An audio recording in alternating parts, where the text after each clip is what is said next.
नमस्कार दोस्तों, welcome to our YouTube channel. हम पढ़ रहे हैं पटवारी स्पेशल एमपी एमसीक्यूज। उसी सीरीज को आगे बढ़ाते हुए आज हम पढ़ते हैं एमपी के ऐतिहासिक परिदृश्य का अगला पार्ट। पहला क्वेश्चन है, मानिकखेत पर किसका शासन था? तो राष्ट्रकूट वंश का। टंट्या भील का संबंध है खरगोन से। विश्वनाथ का मंदिर कहाँ है? खजुराहो में। किस वंश के राजा ने अरबों को हराया था? तो गुर्जर प्रतिहार वंश के राजा ने अरबों को हराया था। नचना कुठार का अभिलेख किससे संबंधित है? तो व्याघ्रराज से। किस सिंधिया शासक ने अपनी राजधानी उज्जैन से ग्वालियर हस्तांतरित की थी? तो दौलत राव सिंधिया ने।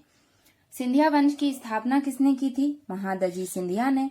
होलकर वंश का संस्थापक था मल्हार राव होलकर। तानसेन किस वंश के राजाश्रय में थे? तो ये बघेल वंश के राजा रामचंद्र देव। हमने कल इसका एमसीक्यू कवर किया था। अगला है, अबुल फजल की हत्या किसने की थी? वीर सिंह बुंदेला ने। ग्वालियर का किला किसने बनवाया था? सूरज सेन ने। तोमर वंश के किस शासक ने इब्राहिम लोदी के साथ संघर्ष किया था? तो विक्रमादित्य। विक्रमादित्य की उपाधि 14 लोगों ने ली है, ये आपको पता होगा। त्रिपुरी पर किस वंश के शासक ने शासन किया था? तो कलचुरी वंश। त्रिपुरी जो कि वर्तमान जबलपुर में स्थित है। जबलपुर का रूपनाथ और दतिया का गजरी नामक स्थान पर जो लघु शिलालेख प्राप्त हुए हैं वो किससे संबंधित हैं? तो वो अशोक से संबंधित हैं। अगला है हमारा, यूनानी राजदूत हेलियोडोरस किस शुंग शासक के शासनकाल में भारत आया था? तो ये आया था भागभद्र के शासनकाल में। नागवंश के सिक्के कहाँ से प्राप्त हुए हैं? विदिशा से। सिक्के अक्सर पूछे जा रहे हैं एग्जाम में। किस दुर्ग को किलों का रत्न और भारत का जिब्राल्टर कहा जाता है? तो ग्वालियर के दुर्ग को। अब ये कुछ विद्रोही हैं जिन्होंने सत्ता के लिए अपने ही राजा से विद्रोह किया और ये अधिकतर रिश्तेदार ही थे उनके। तो पहला है शेख रमजान जो कि थे संबंधित सागर से। शंकर शाह गढ़मंडला, नारायण सिंह रायपुर और शहादत खान महू से संबंधित थे।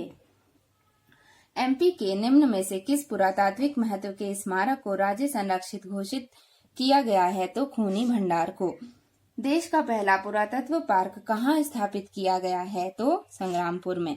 एमपी के किस मंदिर में अमृतसर के स्वर्ण मंदिर की तर्ज पर प्रवेश किया जाना होगा? तो पशुपतिनाथ मंदिर जो कि मंदसौर में स्थित है। अगला है हमारा, मध्य प्रदेश की पर्यटन नगरी कहा जाने वाला पचमढ़ी, इसका प्राचीन नाम क्या था? तो पांचालगढ़।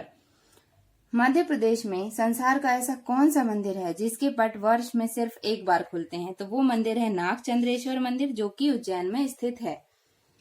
अंतिम क्वेश्चन है हमारा, शेरशाह ने मालवा पर अधिकार कर किसे वहां का सूबेदार नियुक्त किया था? तो सुजात खान को। तो ये रहे हमारे आज के एमसीक्यूज। चलिए चलते हैं कल के रिवीजन पर। लौह युग के धूसर चित्रित मृत भांड कहाँ से मिले हैं? मुरैना भिंड से। अशोक के शिलालेख कहाँ से मिले हैं? दतिया से। चंद्रगुप्त द्वितीय की राजधानी थी उज्जैनी। खजुराहो के प्रसिद्ध मंदिरों का निर्माण किस वंश के शासकों ने करवाया था? तो चंदेल। ग्वालियर में सिंधिया वंश की स्थापना किसने की थी? राणोजी सिंधिया ने। सन 1857 के विद्रोह में एमपी में सबसे पहले विद्रोह कहाँ हुआ था? नीमच छावनी में हुआ था। भारतीय राष्ट्रीय कांग्रेस की स्थापना एमपी में गतिविधियों की शुरुआत कब हुई थी? तो सन 1904 में हुई थी। असहयोग आंदोलन का नेतृत्व एमपी में किसने किया? प्रभाकर डुंडीराज ने किया। भोपाल राज्य भारतीय संघ में कब शामिल हुआ? 1 जून 1949 को। राजा भोज की कृति हैं सरस्वती कंठाभरण, विद्या विनोद और सम्रांगण सूत्रधार। रामगढ़ की झांसी की रानी के उपनाम से कौन प्रसिद्ध हैं? तो रानी दुर्गावती। स्वतंत्रता से पूर्व इंदौर में किस रियासत का शासन था? तो होलकर का। मंदसौर प्रशस्ति से किस नगर की प्रसिद्धि की सूचना मिलती है? दशपुर की। ऐतिहासिक स्थल चित्रकूट कहाँ पर स्थित है? सतना में। ताम्रपाषाण संस्कृति से संबद्ध स्थल काय था किसके समीप है? उज्जैन के समीप है।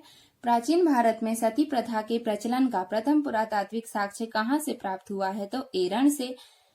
हड़प्पा के समकालीन सभ्यता कहाँ विकसित हुई? नर्मदा नदी के किनारे। डॉक्टर हरि सिंह गौर ने 1899 में किस अधिवेशन में भाग लिया था? तो लाहौर में। तानसेन किस राजा के दरबार में थे? राजा रामचंद्र देव के दरबार में थे जो कि बघेल वंश से संबंधित हैं। मगध राजवंशों का काल क्रम हर्यक वंश, नंद वंश, मौर्य वंश और शुंग वंश। मंडला किसकी राजधानी थी? गोंडों की। किस क्षेत्र पर शुंग वंशीय राजा अग्निमित्र ने शासन किया था? तो विदिशा पर। किस वंश के रोम के साथ व्यापारिक संबंध थे? सातवाहनों के। कुषाणों के उन्मूलन के लिए किस वंश के राजा ने 10 अश्वमेध यज्ञ किए थे? नागवंश। मध्य भारत पर हुणों ने सर्वप्रथम कब आक्रमण किया? तो 6वीं शताब्दी में। और नागभट्ट प्रथम किस वंश का राजा था? तो गुर्जर प्रतिहार वंश का। आई होप आप सभी को ये एमसीक्यू समझ में आए होंगे। अब हम एमपी के साथ पटवारी में हमको पता है 20-20 नंबर का मार्जिन रहता है अलग अलग सब्जेक्ट्स का, तो हम इसी प्रकार के 25 क्वेश्चन की सीरीज कंप्यूटर के लिए भी लेकर आएंगे। तो अगर आपको सेशन पसंद आ रहा है तो प्लीज लाइक करें और चैनल को सब्सक्राइब करना ना भूलें। मिलेंगे अगली वीडियो में, तब तक के लिए जय हिंद।